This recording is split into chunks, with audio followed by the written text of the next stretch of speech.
Opocensky? Opocensky. Sounds exactly like it's not spelled. So. I knew it was gonna be like that. I feel like it would be rude if I fucked it up. Episode 5 of Desert Soundcheck. I am Derek Salois. This is my good friend Paul Opocensky. Paul, hey. How's it going? It's going great. Good. Thanks for having me. Oh, absolutely. What do you do, Paul? What do I do? Music-wise or life-wise? Anything wise. Well, I am a husband and a father to, a husband to one woman and a father to 4 children, 4 daughters. And I work here in town as an office manager at a neuro-optometric place, and I play music. Awesome. As well. You're a Tucson local. I am. Yeah. Yes. Yeah. I grew up in Washington State, though. I moved here when I was 15 years old. Okay. Yeah. What high school did you go to? CDO for junior and senior year. Awesome. Yeah. Okay, cool. Yeah. And so musician-wise. Yes. How long have you been a local musician? Good question. Almost 30 years at this point. Yeah. Yeah. So, 30, it'll be 30 years in 1998. Wow.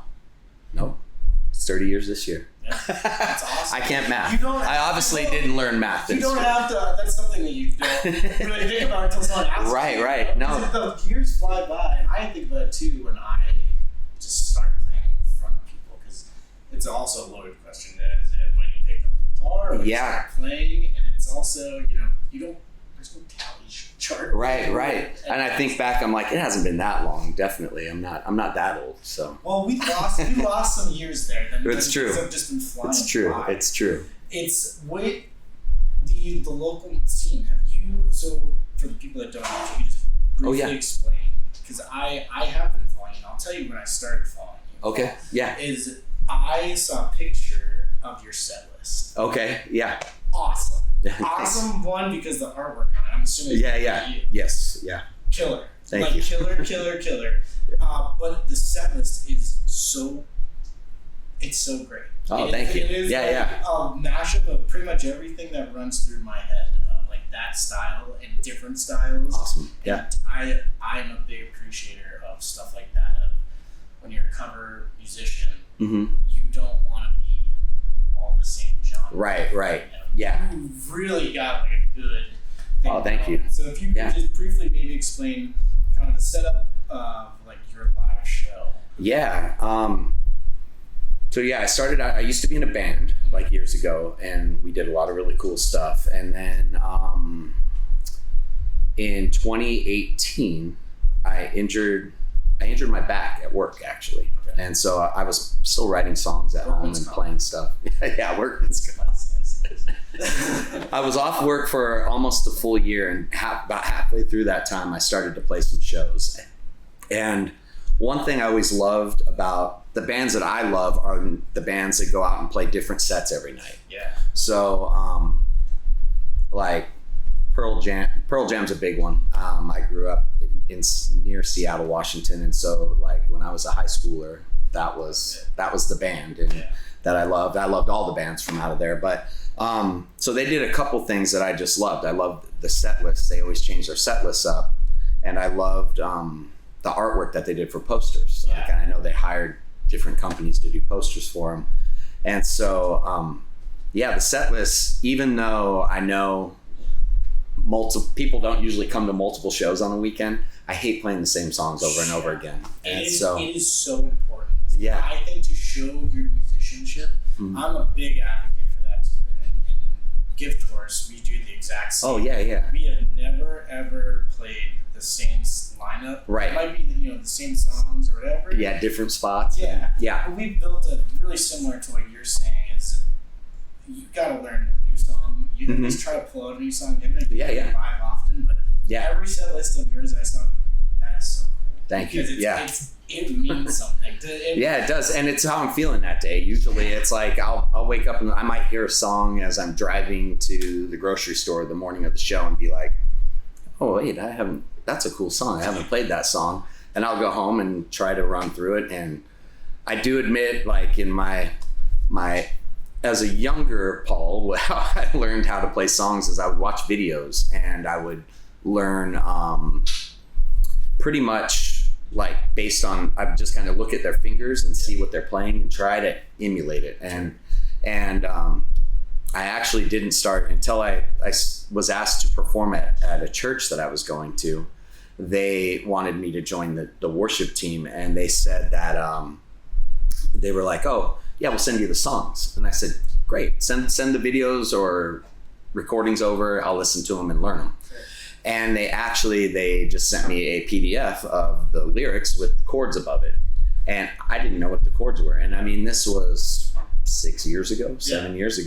And so I'm like, what's a G chord? And I had to look it up on my phone, and I'm all, oh, that's this chord that I've been playing for years. And so, yeah. I love hearing stories like that though, because you're not in the uncommon. Like, I think that is like, I think it's an old school thing too. And there's a lot of guitar players that learn like that. You learn kind of like the old schoolish way. Mm-hmm. Yeah. Because I was thinking about this the other day of how I'm 32 years old. And when I started learning how to play, I was about 13. Yeah. And I was so fortunate that when I was learning, tab was huge. Yep. And like the instructional videos, YouTube was pretty much a thing already. Right. And like the instructional videos I had as opposed to you had when you were young. Yeah. Oh man. Night and day different. I had to go to concerts to see, like I would try to get as close as I could, and I would stare at their hands while they're playing and then get home that night and be like, it was right around here somewhere. Where's it at? Ear. Like your ear must be so killer. And that's an important thing. Yeah. And those guys that like, pre us, running in the 70s and the 80s. Oh yeah. They were running that thing just doing half speed. Right. And just trying to figure trying to figure out where it's at. And I had an old guitar, like learning guitar chords book that my great uncle gave me that had like the back cover was missing. And I remember the only song that it had in there for you to learn how to play was House of the Rising Sun. Absolutely. And so it was like, it showed, so I knew those chords and then I would just use those chords, pretty much the same, like 4 chords for as many songs, but I would just mix up how I was doing it. Sure. Isn't that cool? And I think it should show a point that people could be inspired to learn how to play guitar. Because someone like you that's been playing for quite some time, there's always something new to learn. Oh yeah. And to retrain your brain to learn a different way of doing it, it's hard. It's hard, but it's like anyone can do it. There was a funny, like I remember, I'm looking back at it, like, because I remember when I first started, like, just reading off of a sheet and what the chords were. I had that sitting here, and then I had this laminated sheet to the right of it that was like the chords where your fingers were supposed to be. So every once in a while I'd be playing in the middle of the song and I have to glance over at that thing and be like, oh, that's what this one is. Like, where is it at? And it's a new... That to be really quick. But that's like, I love that happened to you. Yeah. Because, man, it changes everything. It does, change. Yep. Like, now you know. But I do admit that I don't remember, like I don't play songs from like memory as well as I used to. Like they don't stick as well. So I have to use the cheat like iPad. I have it usually scrolling the song and I'll know most of it and then I'll be like, well, what's coming up next? Oh yeah, well, that's this part. I'll give you a big pass. There's a lot of musicians that, the old school guys that see the iPads all on stage. Yeah. Because it's so common now. Yeah. Especially for these cover bands that are doing a lot of different songs. Right. But you have a lot of songs. Yeah. And like you definitely have to remember lyrics. Yep. And that is so hard. Yeah. You know it, but like you just sometimes need that refresher. Yeah. Well, I remember the melodies, I remember the song itself, but I'm like, where does it go right here? Yeah. Like, yeah. And if you're really into it, sometimes it shows too. I find myself getting like lost in the song sometimes because I have a little in-ear that I plug into my PA, and every once in a while I'll be playing a song and it feels like it's going so good. Like you hear it and you're like, oh man, I'm hit, like in your head, you're like, I'm hitting this right now. This is a really good version of it. You're allowed and to be like that. Then you forget where you are. Yeah. And you 100 mess up. times that's happened. That's right. Times, Yep. But like that's the whole thing about it. Yeah. I think we are very blessed with the technology definitely. we are with, and the people that poo-poo it, it's like, dude. Yeah. It's a part of the show. I at least try to make mine look cool. I put a notebook in front of it, so it looks like I'm looking at paper. Yeah, but it's it's almost like the pianos that people tour with, that they have this old shell of a piano, but it's really like a Korg like keyboard inside of it. And you don't like, we don't have to throw away this technology if it makes the show better. Mm-hmm. Like, why do I have to punish myself? You know, right. And it's like, it is for the better. Yeah, you know, it's for the greater good. And you know, the way the technology's run now, you know, I'm in a 7-piece band. Yeah, and we can mix our own monitors, and it is like that changes the game. Right. All right there. Yeah, you can adjust it there on the fly. Don't have to like do the sound guy, you know, sign language anymore. Right. It is like such a blessing. Yeah, that's awesome. Guys love it too. Yeah. You know, they're walking around with an iPad. They don't have to be an actual board. It's just the crazy advancements. Let's go back, because you did say you were in a band. Oh yeah. What was the band? So we were called Tongue Dried Sun. We started the band when we were in high school, our senior year in high school. So that was 1996. And we were all self-taught musicians. We just liked music and wanted to be in a band. Yeah. And we started playing. And I remember, I actually found a tape recently in my garage of really old stuff of ours. And I listened back to it and I was like, man, like that's how I sang back. Like I was so monotone. That's cool. And what was the genre? What was the style? It was like the Seattle grunge, like Alice in Chains, Soundgarden, Pearl Jam, those types of bands. And so we practiced and we played, and we practiced a lot. That was one thing to do if you're a musician. I'm talking to the camera for this one. Break the floor. Practice. Yeah. Absolutely. Practice. Well, it's true. You know, I would say, I mean, I'm sure you get the compliments of people that are just like, man, you're just such a talented, or you're so gifted, or whatever. And you know, I'm sure there's like 10% or 5% that's probably true for every musician, right? But it really just shows that we didn't have girlfriends in high school, and you know, like the time that you had on your you're just like diving in. I might be. Well, I was post high school, so I did have some girlfriends in high school, but it was after high school that I didn't. Yeah, but that's the time to practice. Yeah, right. So it just shows like it just takes time. Yeah. You know, there was a time where you put your fingers to these things. Yeah. And it didn't. Oh, it was nasty. Yeah. And so I will break the fourth wall also. Practice. Practice. Yeah, it's important, and that's like, you know, and once you start making good noises, like you just said, you're a musician, a tenured musician. Yeah. Sometimes you hear yourself and you're impressing yourself. Yeah. I mean, you know when you're playing a song and you're playing it pretty much the best you've played it before, it's nice because it seems to evolve. Like you'll play a song and be like, man, I played it really good, and then a few shows later you're like, I played it better than I played it at that time, and everything. A drive. So, it is a drive of hearing yourself play. I think we don't have to be modest about that. Right. You can be a fan of your own guitar playing, right. And I think that's important for the factor. But I think it's important that people just even try an instrument, because it has been the most therapeutic thing in my life. Oh yeah, I mean that's why I started playing again. So. When I left the band, it was 2008, I think 2008, 2009, somewhere in there was our last show. And I didn't play again until 2018. Oh, wow. You took a break. And and I was playing at home, like I was writing some stuff, because I thought I would just be a solo artist and I'd do my own thing. Yeah.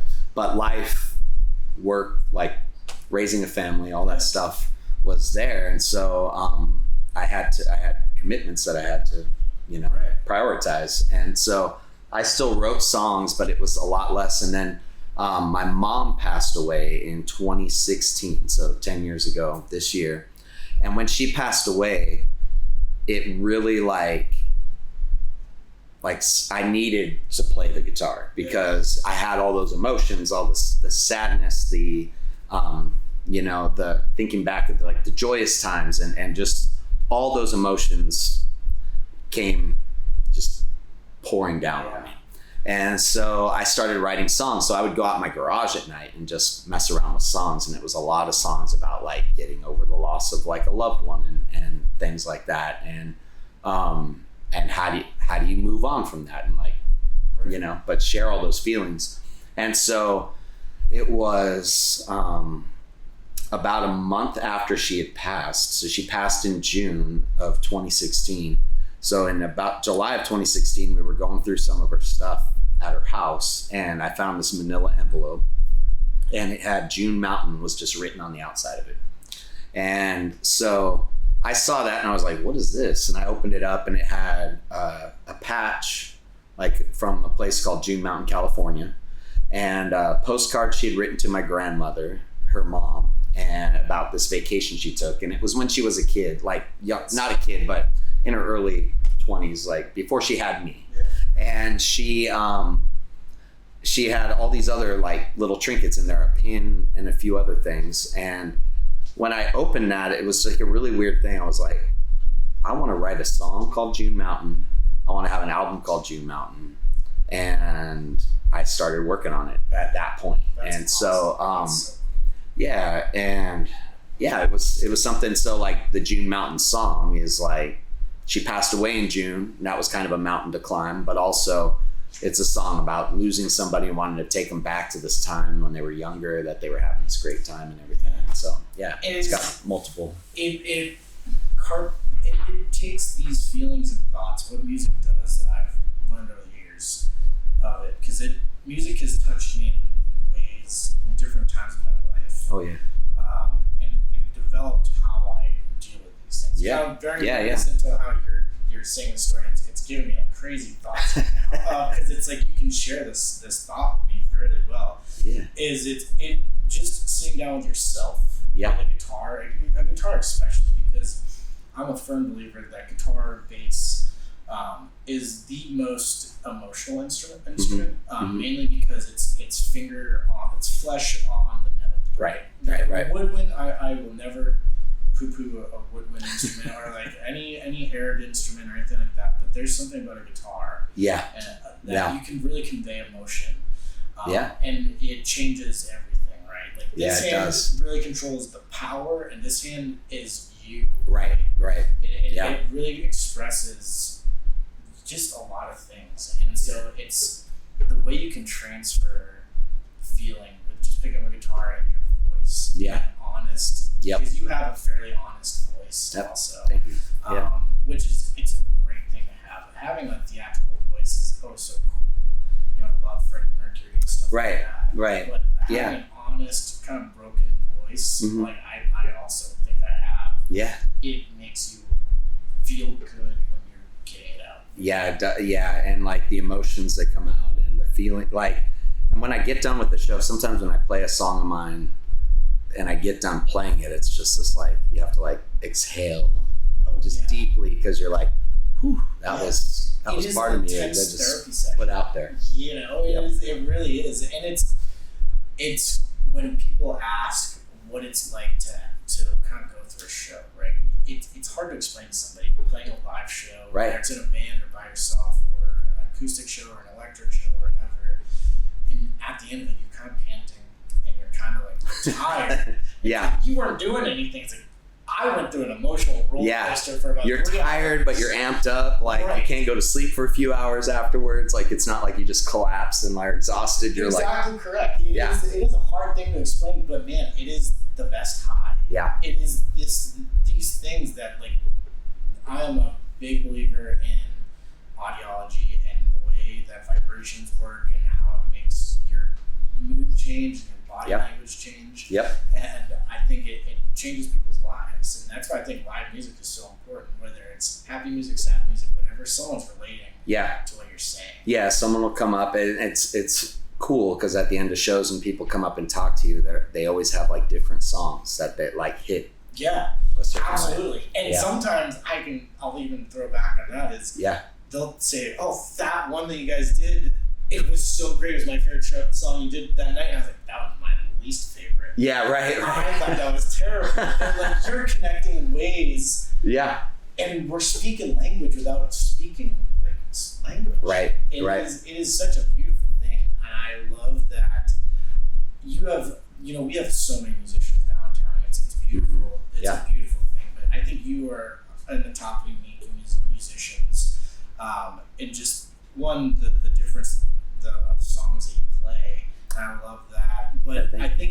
you have a style that is, it takes a lot of balls to be a solo musician. Yeah, It really right. does. It does. Well, it's nice that way because if you mess up, it's on you. You don't have to worry about like, is this person going to get this right? The bass player. Yeah, is the bass player going to be tight, or are they going to be the rhythm? Is the drummer going to get me out of time on this right now? Like, what's happening? Yeah. No, I get it. Just throw the bass players under the bus. I usually do. No, but I agree. It is. I am not. I don't have the confidence in myself to do a solo show. It is important for those people that can. Yeah. Do it. Yeah. I love that it's a thing. Well, and it's weird too because like I never would have thought that I would play solo. That I would be. Really? I always thought I would have need a band to be with. And you were in a band. Yeah. You were the front man. The singer, yeah, and I played guitar some. Gotcha. I played rhythm, but I wasn't like every song playing the guitar. Gotcha. And a lot of the cover songs, I just sat it down and just sang. Yeah. Okay.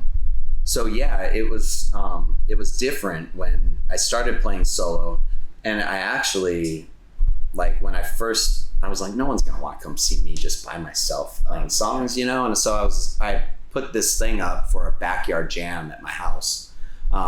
It was 2018, and I said, well, I'm gonna put tickets up for sale for $5 a piece and do a backyard concert. I'm gonna sell 60 tickets, and we'll see if anybody's I'll see what kind of interest there is. Yeah.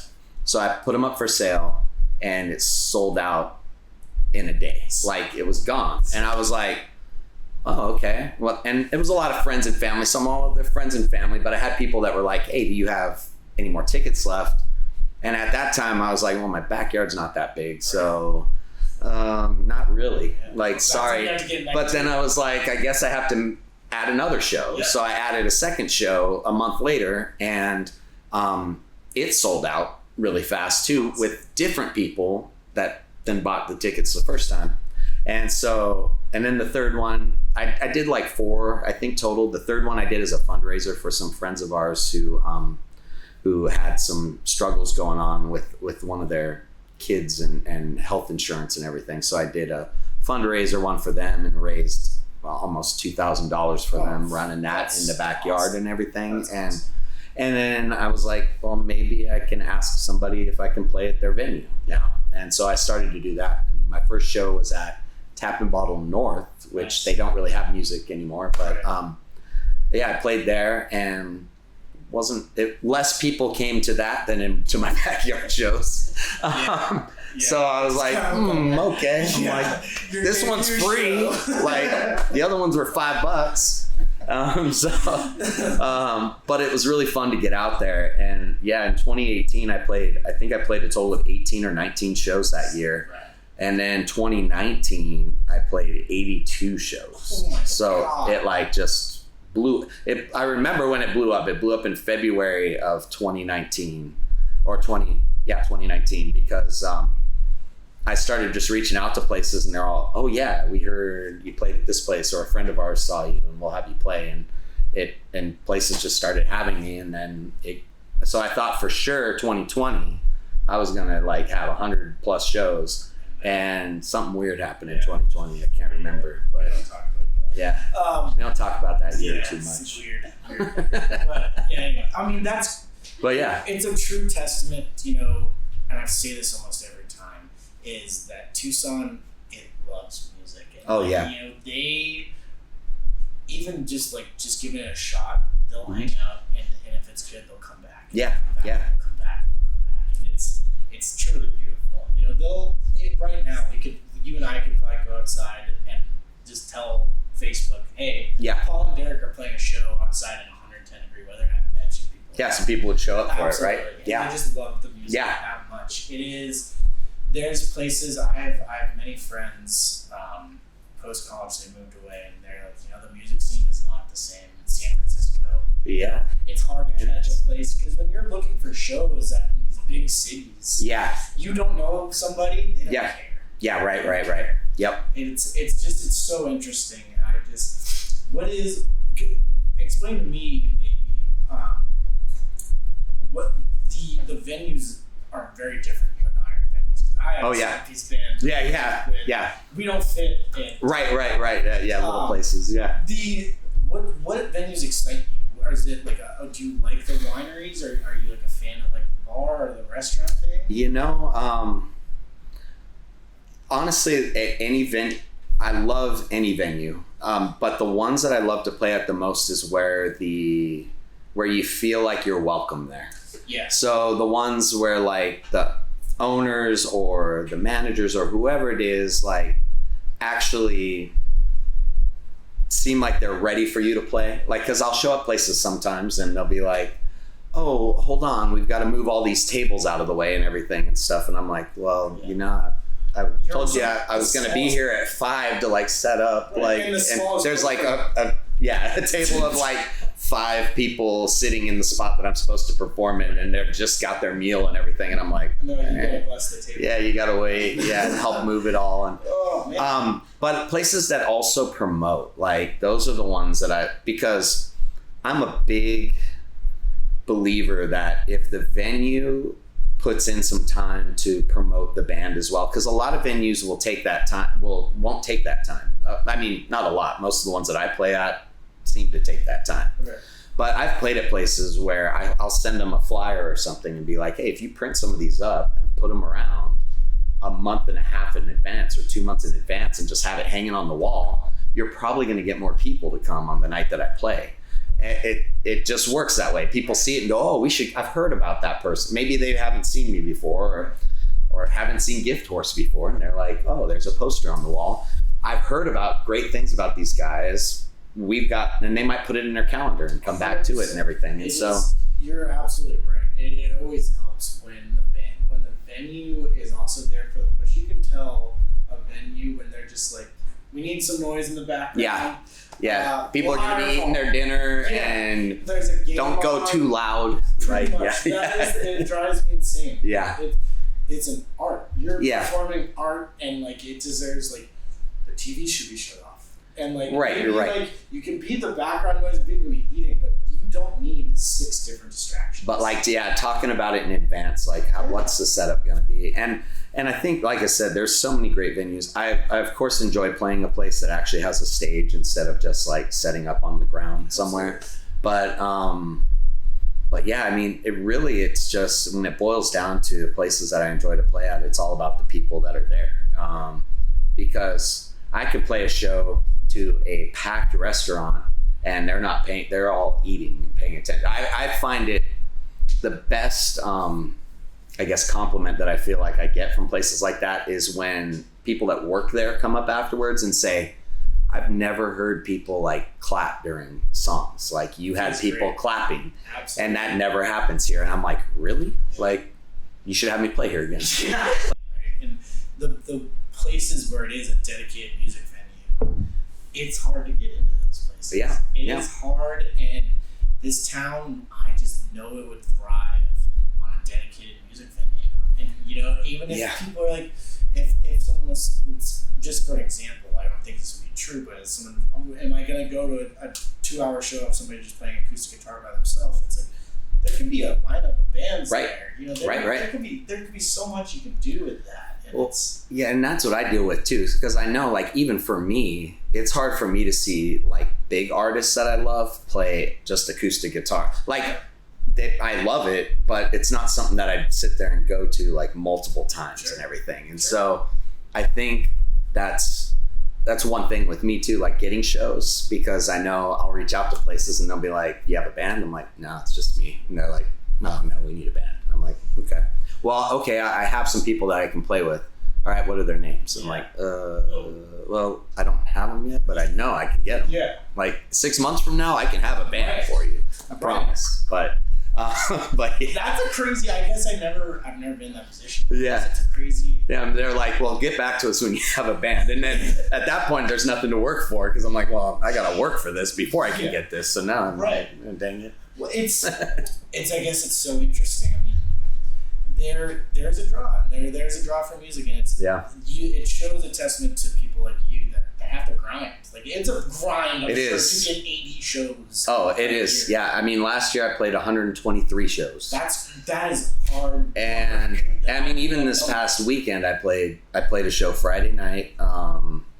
Luckily, it was only a 2-hour show. 2 hours Friday night, 4 hours Saturday morning, 2 hours Saturday night, 3 hours Sunday afternoon. That's crazy. And I mean, I played my electric guitar some because this guy would have like had my fingers probably bleeding and everything. So I broke out the electric guitar at a couple of them.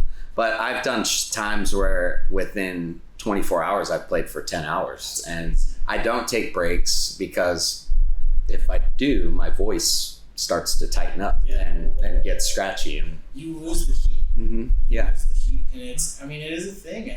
That is true musicianship. Yeah, like, that's like a touring musician type shit. It's impressive, and it shows the drive. Like, we're not making millions of dollars. No. And it's very obvious when you're a local musician in Tucson. You do it because you love it. Yeah. And you do it for the people, and you do it for yourself. Like here, I'm not here, obviously, and that's okay. Yeah. That's okay. And I wish I could be a solo artist and just play shows, and that could be my income. Like, that'd be a dream. That'd be great. I always, everyone always has that dream, like, maybe I'll get into this gig or something that'll get me enough money coming my way that I can. But the reality of it is I have a wife and 2 kids at home now, since 2 of them have moved out. But so it's a little less of a financial burden, but they're still teenagers. I have like having a full-time job, having, raising my kids and being a good husband and doing all that on top of playing 123 shows.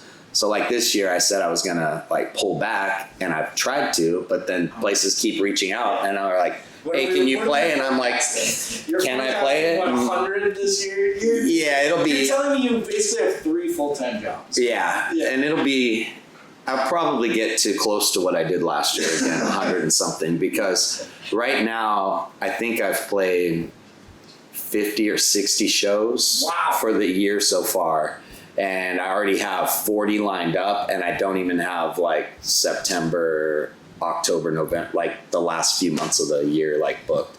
I'm booked through August right now, which is nice because I don't have to worry about anything like for getting shows. But then I can't get lazy. I have to still reach out because I know I like to reach out to places a couple months in advance and be like, hey, I'm booking here. Right. Any chance? Like, because like they'll be, I'm not booking you until March of next year. I'm like, can I have a date then? I'm glad you're bringing this up because it is something that people don't see with the musicians is to get that gig that you're seeing them get on Friday night. Yeah. It is hard. Yeah. It is hard to do. It is the hounding you have to do for these venues. Yep. And to not be annoying. Like, you don't want to be overly annoying where they're like, forget this guy. I'm not going to bother. I'm not going to have him. So I'm always like, hey, I don't know if you saw my last email, but I'm interested. And then you're doing that to 3 other places too at the same time because that one might not come through. Right.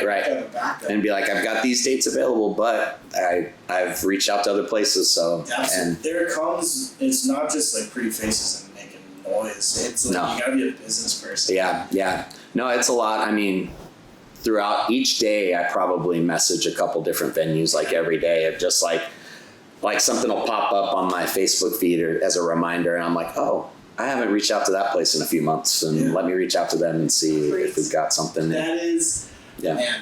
I want to also touch upon something we were slightly both talking about. Yeah. It's posters. Oh, yeah. I love your guys' posters, by the way. Your poster, my sister is a graphic artist. That's awesome. She does all the posters, and she does an incredible job. Yeah. I'm assuming you do. Yeah, I do the posters too. Yeah. Great. It's so great. And it's so important. Oh, man, I love concert. Like, that's the one thing. Like, it's a shirt, and the shirt has to have like the tour dates on it, or like I'm like, I could get that off their website. Right. I don't need it. And then a poster, and if the poster is like cool, I'm like, yep. I have like frames like that probably have 7 or 8 posters behind it that It is. If we go in my office, you'll see a stack this fall of just bands I've gone to. I'm just posters because that one's cool. That's a cool poster. It adds. They've gotten expensive, but they used to be like $20, but now they're like 50, and I'm like 50. I'll throw this 50 with bucks. that angering. I'm gonna throw this lamp over. It's crazy. We make it a thing that we give them for free because it adds a little bit of pizzazz. I'm sure. Yeah. So I usually print 2 to 5, depending on how busy the show I think it's going to be. Sure. And I tell people that I ask for like a $10 donation if you get one. But if you really want one and you don't want to throw $10 in, just grab one. Like, because I'm just going to turn it into a set list later on. Like, it'll get recycled once. Right. Exactly. And then it'll get put into a milk crate, and it's about that thick of set list right now. So it is I don't think it's a lost art because there are bands that are obviously still doing it, but it is a cool thing. I want every band to maybe even take note on is I'm glad you do it. And it's just a cool way of advertising. Just having a headshot is or like an AI generated thing like there are nowadays. We gotta step up this game. The posters are important. I think if you're an inspiring band, I think that would be a big point of advice I would give you. Yeah, and I did it. So actually, when I used to do it for all my shows, like I would always create a flyer or something for the shows, and I would usually just email a graphic to the venue and be like, hey, you can probably print these up just on a color printer and throw them up around your place. And 2020 was actually the year that I started selling them at shows. It was a show I had on June 20th of 2020. I was in the parking lot of a place called Barbecue Rush down at the KOA South Country Club. And they booked me because they wanted to have something like, they just were trying to do some business. So they had it, people could pull up and park their cars out in front. And I played up by a curb out in front of the restaurant. And I created a poster for that show. Like I printed one and I said, well, I'm not getting a lot of shows, so I need to find another way to get some sort of revenue at the show. So even if it's an extra like $20, maybe I can get that. And so I started printing the posters there. And a really cool thing that happened, there's a guy, and I won't say his name, I won't call him out or anything, but he was the manager, or he actually owned that barbecue place. And when I made that poster that night, he said, your poster is so cool. I want a copy of every poster that you do. And I was all, are you sure about that? I play 198. And so I was like, I can print an extra one like every time and just put it aside for you. And I said, I'll wait a couple months and then I'll call you up. Yeah. And he was all, I will pay you like $10 a poster, every poster you do.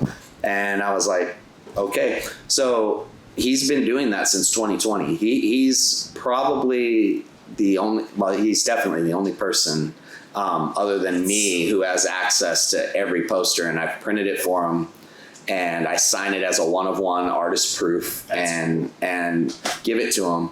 And I actually he just picked up 25 more from me the other day. And he's like, I'm glad you're busy. And I'm all, are you sure you still want me to be printing these for you? Because like every couple of months, I'm like, all right, there's 20 posters, 30 posters. I don't think he's crazy because it adds this bit of pizzazz, and it is important to people. Yeah. We're not, world-class, like crazy, like stadium-selling musician. Right. And it is a memorable piece. Yeah. And I love that he does that because I don't want that to die. And I love his optimism because he really wants to do it because he hopes that I'll become like big and famous someday. Never know, really. He wants me to go on The Voice, and I don't know about that, but there's funny investments. Yeah. But he's like, I just can't wait. Like once you make it big, I'm gonna put it up in have people come and see every poster that you've done. And I'm like, cool. Like he's got it ready. He's like Paul's posters. Yeah.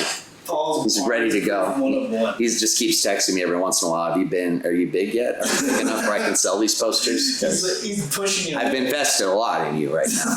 So it is. I want you to know that that's cool. Yeah, it's really cool. It's really neat. Great. Like the best advice for people. I think we've covered really good ground of practice. Oh yeah. And market. Yeah, marketing is so important. You are a true testament of, you're talented, but you don't get to express your talent unless you market yourself. Right. It's like the bummer of it. Yeah. But it selling yourself almost gives you more drive. Right? Yeah. No. I know I can bring people to your venue. Yeah. Get me here. Yeah. And that's, even when I reach out to places, it's like, hey, look, I can't guarantee it's going to be the fullest it's ever been, but if you promote it with me promoting it and with the business that you do, we could have really good nights at your venue.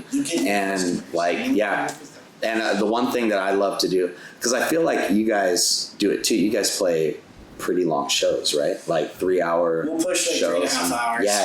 Yeah.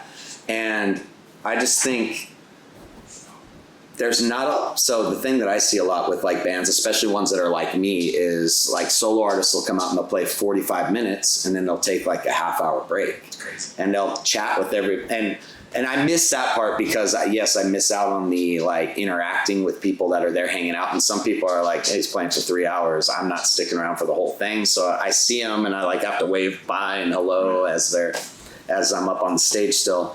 But I like to tell venues, if you hire me to play, you're getting 3 hours. Oh, yeah. You're not getting an hour and a half and paying me 3 hours. And it's I don't know. That seems like a good way to promote it because people are like, really, you don't take any breaks? I'm like, no, I don't like to. It is. You have a definite unique drive for just expressing the music. It's incredible, and it should be inspiring for people. Though, if any musician is at home, they're just playing the acoustic guitar, and they're like, I don't know if I can do it. I think you're a good testament. No, you can. Yeah, you can do it. Yeah. I mean, if you practice and you reach out there, it's been really fun having kids that are teenagers and stuff because, of course, not of course, but they're taking music lessons. And it's funny because their music instructors are all, why don't you just teach them how to play the guitar and everything? I'm all, because I don't know, the technical stuff. Right, that's your job. That's your job. Yeah. I can show them chords and I'll mess around and play guitar with them and stuff at home, but I'm I can't show them scales or anything like that, and that's what they're coming to you to learn. But the funny part about that is there's other teenagers that are other kids that are trying to get out and play shows. And so my wife will text me on a Tuesday afternoon at their music practice and be all, hey, we're here and I'm talking to this parent and their kid is he wants to start playing shows. And she was wondering if he can reach out to you and just talk to you and you can give him some advice on how you do it, what to charge, what kind of things like that. And I'm like, sure, I can give it a try. And it's been really cool. Yeah. Cause they'll call and they're like, I don't know how much money, what should I ask for? Right. And I said, well, if you're established and you've been going for a while, you can ask for whatever you want to ask for, whatever you feel you're worth. Right. But to start out, I would do $50 or $75 an hour, something like that. And and if that's too much for a place, the thing that I always do is I say, this is what I charge, but if it's too much, let me know. If it's out of your budget, I want to play at your venue so badly, let me know what's in your budget. Right. And so some people will come back and be like, no, that's good. That's okay. And other people will come back and go, oh, we only have this much. And if it's too far below the bar of I don't know if this is really going to help promote me as much. I know it's not a very busy place, but it looks cool to play. Well, we'll give you $40 to play for 3 hours.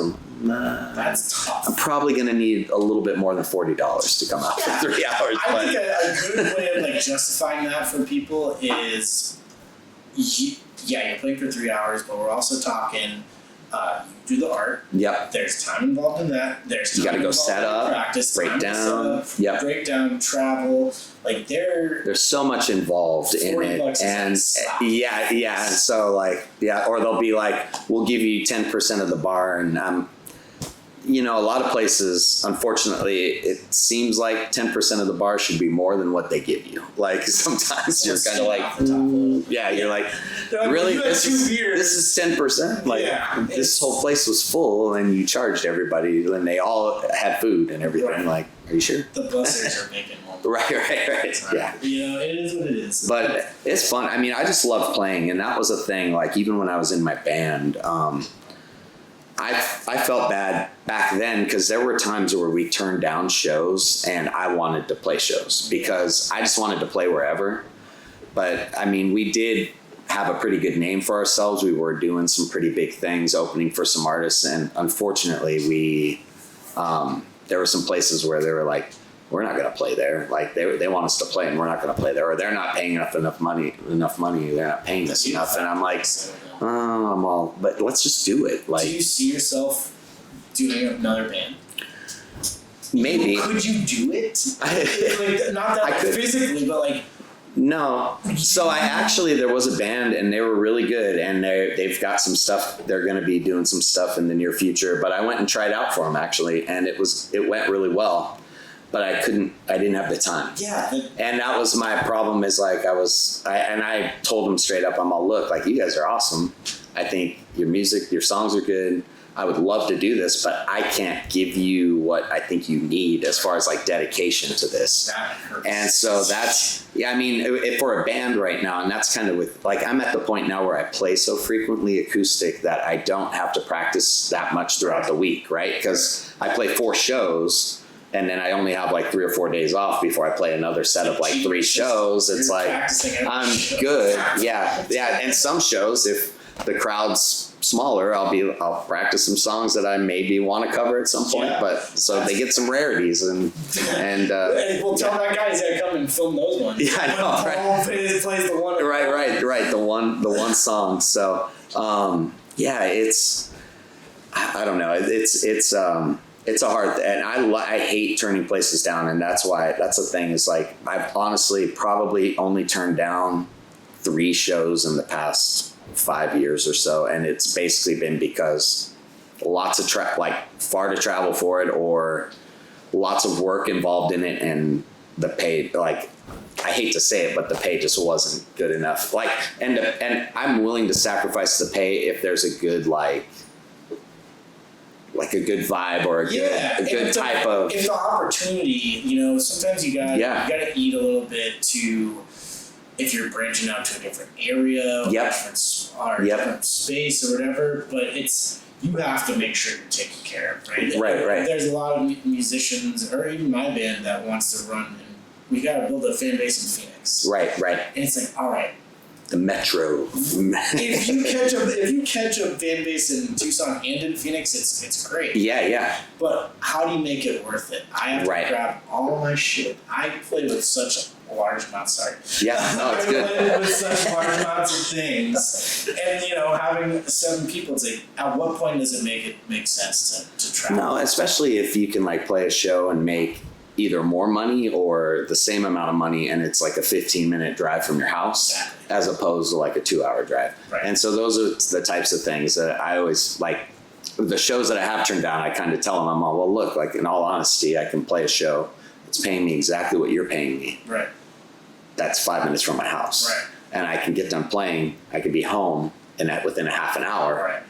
As opposed to 2.5 hours from playing up here, and 2.5 hours to get there, and like all that extra time, and it's funny because a lot of people, like, it's almost one of those like hidden things that you have to bring it up for people to realize that it's there, because they don't think about that part of it. Yeah. I look at my friend Brian Dean, and Brian lives far. And you check out Brian Dean's schedule. Yeah. Brian is all over the place, and he's much like you, where he's a master of just do it. Just play and just go. And I look up to stuff. I am such a wuss. Well, me maybe not, but gift horse. We play 12 shows a year. We play once a month. Oh, okay. And it's just like it's a scarcity thing. It's almost like supply and demand. Like, we got one this month. You gotta come out. Yeah, if you don't come out, you're not gonna see us again until. But that's it too. Like, I think about that all the time. Of like, should I cut back to make the shows more like impactful as far as like people coming out? And I think you got it. I think if I did it, I think if you saw gift horse every weekend, I think there'd be a tired factor. Mm-hmm. And like, I think we would lose it, but I think you've kind of established like this is what Paul does. Yeah. And like come out and you're gonna see a different show every time. Yeah. You know. I mean, and I changed, like I said, I changed my set list 4 times, knowing that the person that was probably there on Friday night isn't going to be there Saturday morning. So I could technically just pull it out of the bag and be like, no, I'm just going to play these songs again. But my wife wishes I would do that a lot. Like she's always like, so I think you were talking about my set list and the artwork on the set list. Yeah, super cool. So when I first started playing, I spent a lot of time on the artwork on the set list. Like I would buy special markers. I would buy black, I'd buy black cardstock, and I would have silver and gold ink, and I'd draw all these designs on it and do all this stuff. But that would be like an hour and a half time a piece of paper putting really the set list. Yeah, that I'm going to see it, and I give them out to people. I'll like put it up for anyone can have a set list anytime if they want it after the show. But I'm like, I spent all this time, and they looked like I loved how they looked, like the picture wise. And then I went to the extreme opposite, is because my wife was like, you spend too much time. I need you, since you're playing so many shows, you need to spend less time on the set list. I'm like, okay, I'll just type them in. Right. So I started typing them and like putting a design on there, and I hated that. Like they just looked, I thought they just looked dumb. And so I was like, that lasted for a couple months. And then I was like, I'll start handwriting them, but I'm only going to draw like one picture. So I just started drawing my little skeleton head guy. And every once in a while, I'll add a few other. If it's like a place I haven't played there before, I'll try to do some theme to it or something. I really enjoy those little, those details are so cool. And even the songs that I play, like if I play a place, I try to play songs that like match up with whatever the venue is, and so. Like, if it's got a certain word in the title, like, I mean, Sonora Moonshine, when I play down there, I'll put songs in there that talk about moonshine in it sometimes, like just 1 or 2, but not like the whole set list. But are really what makes like a good thing, like a great thing. Yeah. It's like the brand, unfortunately, it's a brand. You have to like build your brand. Sure. And, it's those details that like musicians will notice and become fans. It's always cool to have a musician be your fan. Oh yeah. But the music lovers, and that's what Tucson has, is music lovers, they pick up on that stuff. And it's, I think it's so cool that you do it. And I wish more people would do it. Thank you. Yeah. No, I'm blessed to be able to do it. And I mean, I've met awesome people. Yeah, I mean, the community is just, it is outstanding. I appreciate you coming on. Yeah, thank you. I really want everybody, how do people find your shows? Yeah, so I had a website, but the company that was running it started charging me a crazy amount of money. And so I'm in the process of updating my website, and it's actually going to be a .com. I got poproject.com. It finally became available, and I purchased it very quickly. Yeah. So right now, Instagram and Facebook, at PO Project Official is the easiest way to find it. I'm also on Bands in Town. I always put all my dates on there. I'm also on Tucson Local Bands as well. I have a page there. I've neglected to tell every musician that's come on, you gotta sign up on Tucson Local Bands. Yeah. Easy. No, I signed up. I did sign up for it. I mean, I was delayed, because I know I got the invite, and then I was like, but I'll sign up for it, and then I forgot, and then I was like, oh crap, I need to sign up for this. Musicians. Yeah, it's terrible. But I'm glad you said that. I'm glad. Yeah. So I want everybody, and I'm sure if they find you on Facebook or Instagram, they can be a friend also. Friend request. Just friend me. I post my shows. I try to post in advance, but every week I'll start posting what shows are coming the next weekend. And my wife yells at me all the time. She's like, you need to put something up at the beginning of the month that just has all your shows for the month. And I said, okay. So I've started doing that. Somewhat. I've missed it for July already. She could be the manager that does that. She's my behind the scenes manager. She doesn't want to take over any of the stuff, but she will definitely tell me what to do. Well, she notices that. Yeah, she'll be like, time in the set list. "You're taking too much time on this. We need to tighten it up." And I'll be like, "She's my timekeeper." Yeah, but she's very supportive too. Because I play 124 shows, she doesn't come to all. I was about to ask. That was my last question. No. Was going to be, does she love you enough to go to every show? No, she's heard me enough to where she doesn't come to every show, and then even when she comes to shows, a lot of times she'll be just in a corner reading a book or something, you know? Well, I appreciate it, Paul. Yeah, no, thank you so much. Desert Soundcheck.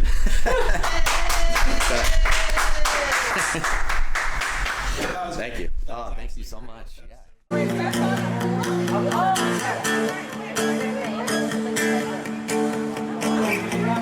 Shadows that fall, dancing around us. Life on the edge, life on the run, back to the wall. Seconds are gone, second to go.